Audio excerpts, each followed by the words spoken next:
Hi viewers, I'm out on the NC today. I'm going to do a comparison, the NC versus the CF Moto, the 450 MT. So I'm going to take the NC out on the same road as I did on the CF Moto and see how it performs using the DCT gearbox. So the first thing I notice on the bike is that it does feel heavier. I mean, it is a heavier bike, but I guess it's the way that it steers around corners. It is a little bit heavier than the 450. The power's very smooth on this bike, and of course, unlike the 450, I don't need to change gears around these corners. So going down the hill here, I am noticing that the engine braking isn't quite as much as what it was on the CF Moto.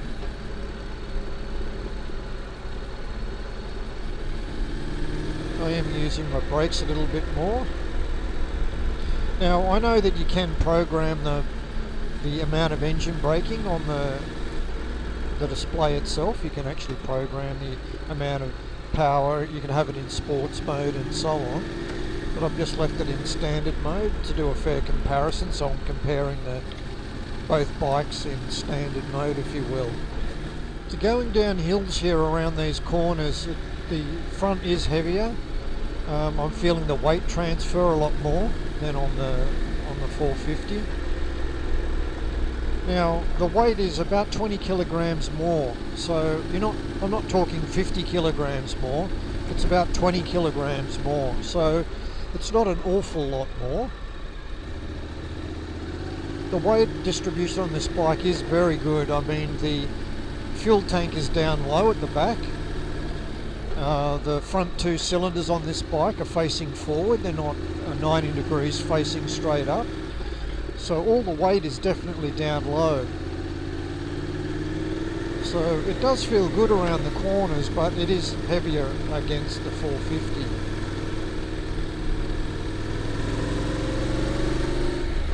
So let's see how it pulls up along this area here.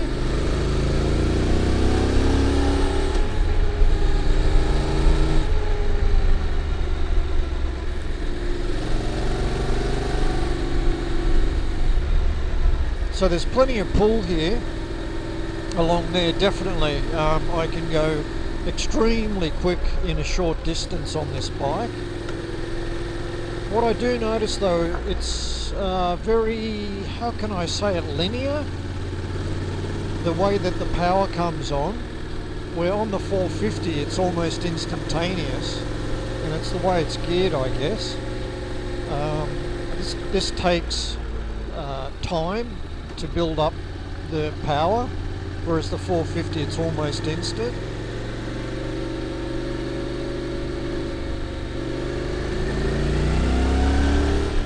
You can hear it by the engine, it sort of takes time to get up to speed. Now it does it very quickly, don't misunderstand me, I'm not saying this is slow by any means. We're only talking a few seconds, here. I'm not talking, it takes 5 seconds or anything like that. But it's definitely noticeable. So I guess the word is that it's very smooth the way that it delivers the power compared to the 450. The best way I say is, I guess it builds it up. It builds the power up. This is the sandy corner. I'll just take it easy around here again. I don't want to come off here. There we go. Especially on road tyres. I'm 100% definite that I'm using a lot more brakes on this bike to pull it up before we get to corners.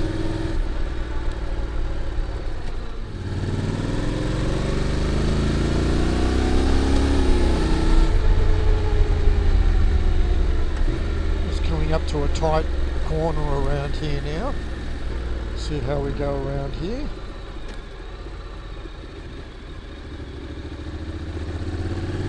That was second gear corner, up to third gear now. So one thing I'm noticing is the bumps. I'm feeling the bumps a lot more than I did on the CF Moto. Every little piece of pothole and sort of bumps on the road I'm actually feeling coming through the bike. I put that down, we're just crossing the state border now. So I put that down to two things probably. One is the suspension's just slightly set up differently. And I think I've got more travel on the CF Moto, the front forks have got more travel. But I think importantly the wheels on here are only 17 inch on the front and rear, and they're cast wheels, they're not spoke, so there's no absorption really of any of the bumps, where the 21 inch rolls over the potholes, plus the spokes add a cushion effect. So you end up with a very smooth ride over bumpy roads, whereas this I'm actually feeling it a lot more. And I'm going to be honest, this bike isn't really designed for off-road use and over bumpy roads anyway. It's sort of meant for a commuting bike or on the highway or touring. It's not really meant for these type of roads. So just to make that clear, I'm not expecting it to perform like an off-road bike.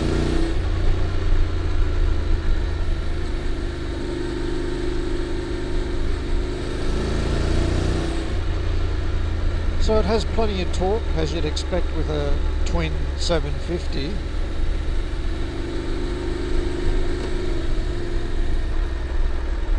Regarding the seat, it is definitely a lot firmer than the CF Moto seat, definitely. I am moving about a little bit more on the seat. Yeah, the 450MT seat is, I think, perfect. I haven't ridden a bike, I don't know, for many years with a seat like that before. This bike is definitely firm. I would say that riding over much longer distances, you'd need to have a brake after a while. The things I like on the NC is the low down weight. I think that's a real bonus on this bike compared to other bikes where you've got the fuel on the top. It definitely feels a lot lighter than what it is. It feels like a 400cc or 500cc bike. Of course I like the DCT. Around these roads here, the DCT is brilliant. I'm not thinking about the gears. I'm more or less concentrating on if there's any cars coming in the other direction, ready to slow down. And if I do, I don't need to try and slow down, work out where the car is and change gears at the same time. So that's one thing less I have to think about. So the DCT is really good. I think the styling's very nice, seat position's very comfortable. The actual position of the seat itself, the way that you're sitting on the bike, it's fairly upright, my wrists aren't tired. And I guess lastly I'd say that this makes a great touring bike. The way that the fifth gear and sixth gears are on this bike, they're like an overdrive, so to speak. So you can go very high speed at low RPM relatively, especially in sixth gear. Let's go through these corners here like it was going on the CF Moto.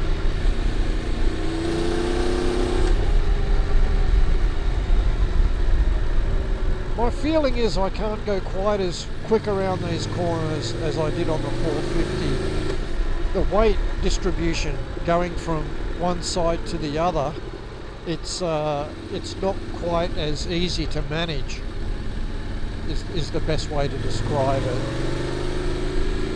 It's definitely not quite as easy to manage. Your power delivery is very smooth,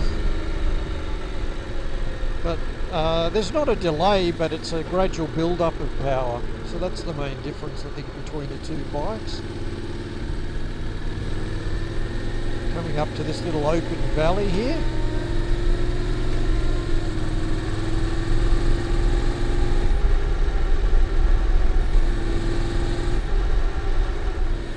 I think from an excitement level, the CF Moto 450 MT is definitely the bike for a little bit of fun on these type of roads. You can flick it around much quicker than this bike, and I think it does bring a smile to your face more than this bike. This bike is fun, it's really fun, but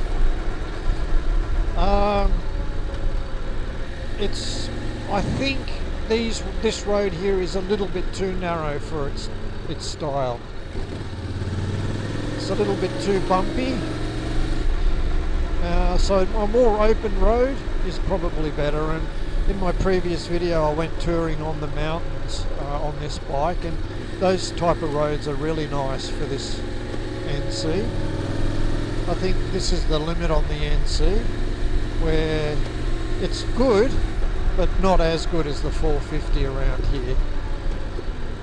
What saves this bike on this road is the DCT. Simple as that. If this was a clutch bike, I would not enjoy the ride at all. I can guarantee that. Alright, so we're going to pull over just up here, and then we'll finish up and I'll give you a bit of a summary. This is the same place where I stopped the CF Moto, and I'll let you know my thoughts.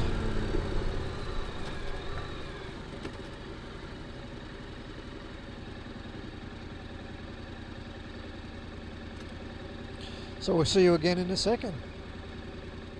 Okay, that's it, viewers, for today. So this was comparing the NC750X with the CF Moto 450 MT. I took the same road as I did on the 450 with this bike and did a comparison. I found that this bike was better as far as the way the power was delivered. It's a lot smoother, less jerky than the 450, but it was a gradual power increase. So I thought that the 450 was more exciting, the way the power came on around the narrow corners. The weight transfer as well is noticeably heavier on this bike. You can't enjoy the narrow corners as much as you can on the 450 with this bike. The DCT is good on the road, on the narrow corners. I'm not worried about what gear the bike's in. However, the engine braking is better on the 450, and I found that I was using the brakes a lot less. Of course, you can, as I said before, you can program the engine braking on this, but I left it the way that it's standard, so I'm comparing the standard 450 with the standard 750X. So I think the 450 was more pleasurable to ride around that narrow road than this bike. The seat is way more comfortable on the 450 than it is on this one. This is comfortable, but not as comfortable as the 450.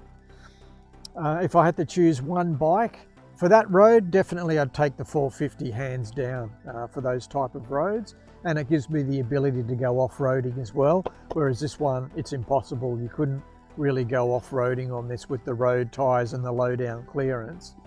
So it's a more versatile bike, the 450. I think for touring, longer roads, longer distance, then I'd choose this bike. So thanks, viewers, for watching today. I hope you got something out of this video, and I hope to see you again next time in the next video. Thanks very much. Bye for now.